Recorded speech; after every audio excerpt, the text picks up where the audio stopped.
Bom dia, meu querido, minha querida irmã. Mais uma vez nós viemos aqui, eu venho compartilhar com você algo da parte do Senhor para edificar a sua fé, para mostrar para você que Deus, ele tem as suas maneiras de agir, mas que essas maneiras de agir jamais vão impedir os planos dele nas nossas vidas. É necessário passarmos por situações que aos nossos olhos às vezes é difícil vivenciá-las, mas que certamente é para algo maior que Deus tem a entregar na minha e nas tuas mãos. Gostaria de pedir a você que abrisse a sua Bíblia, o primeiro livro do profeta Samuel, no seu capítulo 22. E nós vamos ler apenas alguns versículos. Capítulo 22 de 1 Samuel diz assim: Então Davi se retirou dali e se escapou para a caverna de Adulão. E ouviram-no seus irmãos e toda a casa de seu pai, e desceram para ali. E ajuntou-se a ele todo homem que se achava em aperto, e todo homem endividado, e todo homem de espírito desgostoso, e ele se fez chefe deles. E eram com ele uns 400 homens, somente até aqui. Meus amados irmãos, é surpreendente como que Deus age nas nossas vidas e nós não conseguimos compreender. Veja bem, Davi, nós sabemos da história e eu não vou entrar no início dessa história porque ficaria muito longo o vídeo, mas eu quero lembrar a você que Davi era o homem segundo o coração de Deus. Por que era um homem segundo o coração de Deus? Porque com certeza ele era obediente. Por mais dificuldade que ele passasse em casa, porque quando esse mesmo profeta Samuel vai até a casa do seu pai Jessé para ungir um dos filhos de Jessé a rei, Jessé de cara não mostrou a Davi. De cara Jessé mostra os outros filhos mais bonitos e mais encorpados, os mais preparados, humanamente falando, para a guerra. Porque também o profeta Samuel não disse o que estava indo fazer, né? Era só Deus que ordenou a Samuel que fosse até a casa de Jessé, o belemita, porque ali ele iria ungir a rei, um dos filhos de Jessé. Se Deus já tinha decidido que ungiria um outro homem a rei, quer dizer que ele já tinha desistido de Saul, porque naquela época Saul era o rei. Então, queridos, nós sabemos também que quando Davi já passava por situações difíceis dentro de casa, porque os filhos, os mais bem preparados, estavam dentro de casa com o pai. Mas aí Deus sabia que ainda tinha um, e esse um era Davi, o menor. Então ele já tinha uma situação difícil, ele era o menor da casa. Ou seja, podemos dizer que ele era o esquecido, porque quando passa ali diante de Samuel todos aqueles filhos e que o próprio Deus fala, não é esse, não é esse, não é esse, não é esse. E aí ele tem que perguntar, tem mais filhos? Cadê? Acabou os seus filhos? E aí Jessé, não, tem mais um, o menor tá lá no pasto. Se ele, como o menor estava lá no pasto, então nós podemos dizer que ele era obediente ao seu pai. Ele cuidava das coisas de seu pai. Então já temos aí um motivo para acreditar ou saber o porquê que Davi era um homem segundo o coração de Deus. E não somente por esse fato, nós sabemos também que Samuel unge Davi a rei, porém ele volta a fazer o que ele estava praticando antes, ou seja, ele foi ungido a rei, mas não se tornou imediatamente um rei.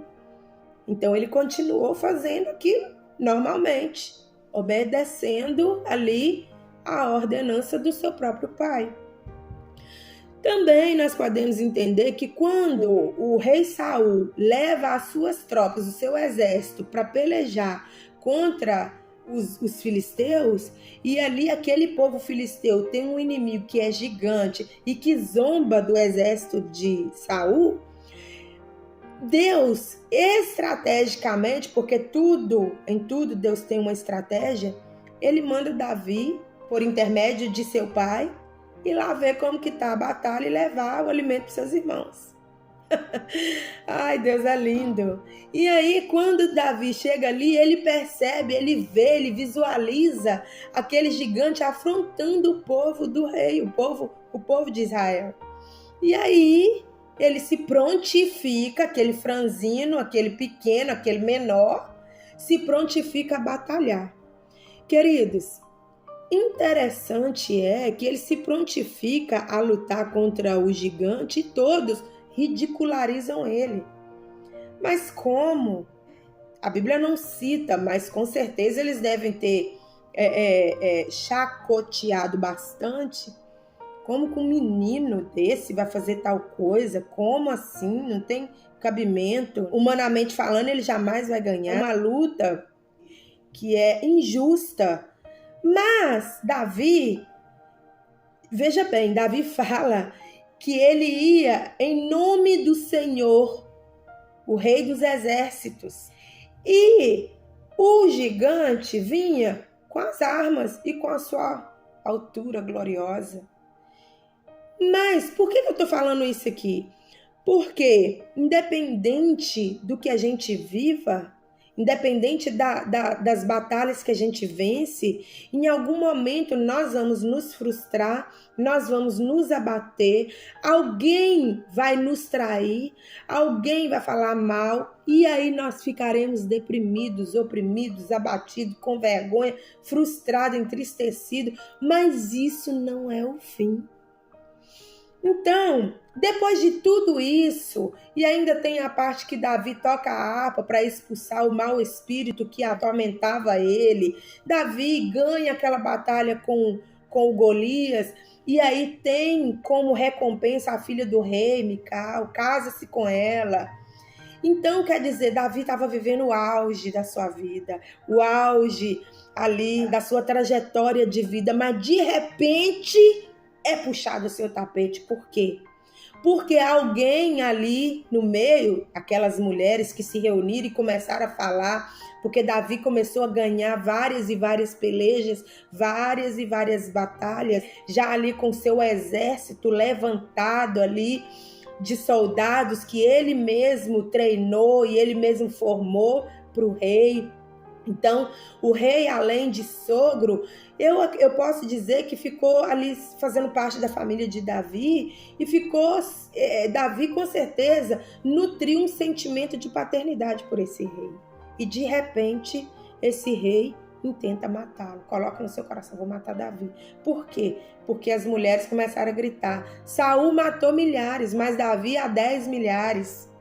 Então, isso cresceu no coração de Saul uma inveja, uma raiva por Davi, que a única coisa que ele pensava era, eu vou matar esse cara, eu vou matar esse cara, eu vou matar ele. Gente, aí você pensa, você no auge da sua alegria, das suas batalhas vencidas, com a família ali praticamente formada, porque nesse tempo ainda Davi não tinha filhos, porém, com um exército formado, eu acredito que Davi tinha paixão por aquilo que ele fazia, e de repente puxa o seu tapete. O que ele faz? Ele faz o que está escrito aqui, no capítulo 22 do livro de 1 Samuel. Ele se esconde na caverna de Adulão. Por que ele se esconde? Porque ele teve que correr da morte.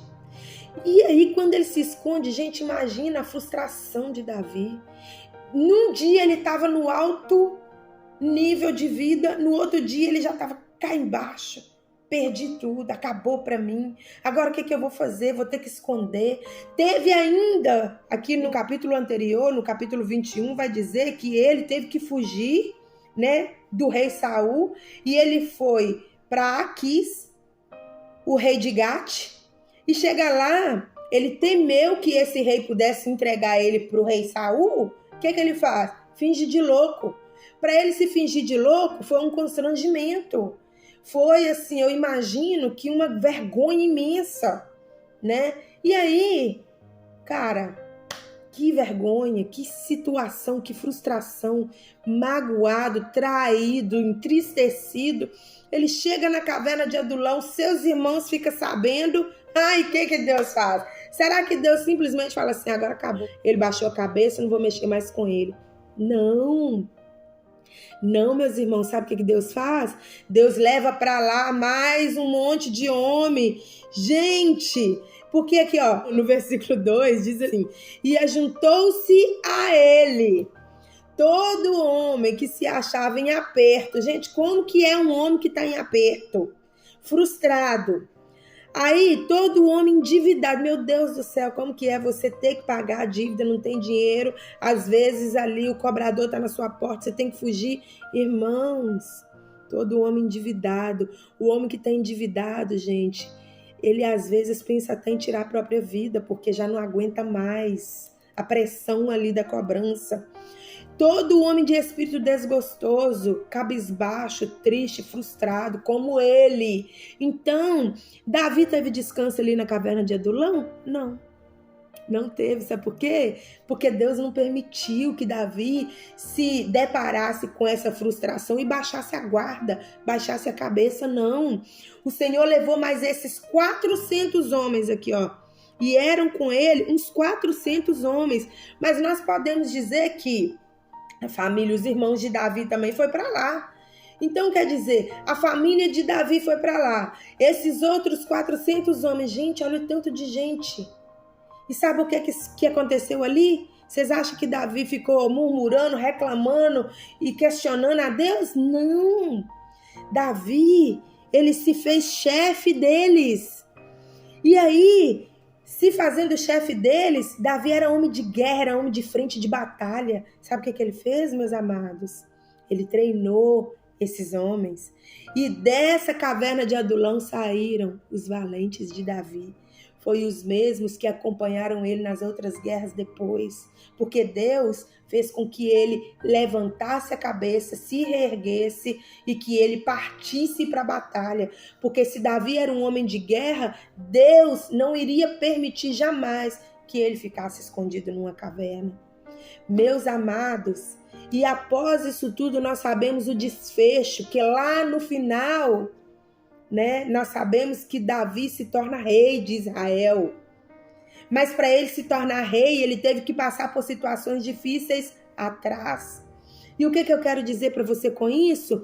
Independente da causa que você está vivendo hoje, nesse exato momento, saiba que o Senhor está permitindo você viver até o momento que você disser, basta. Eu não mais vou deixar esse problema me frustrar. Eu não vou mais deixar a minha cabeça ficar baixa, porque eu não fui levantado para ser cauda, mas para ser cabeça. Sabe, o Senhor, ele tem estratégia para tudo, minha irmã, meu irmão. Então, não é esse momento, é momentâneo que você está passando agora. Se você levantar a sua cabeça e se você decidir lutar contra isso, o Senhor vai te dar a vitória. Ele vai te levar em lugares que você nunca imaginou.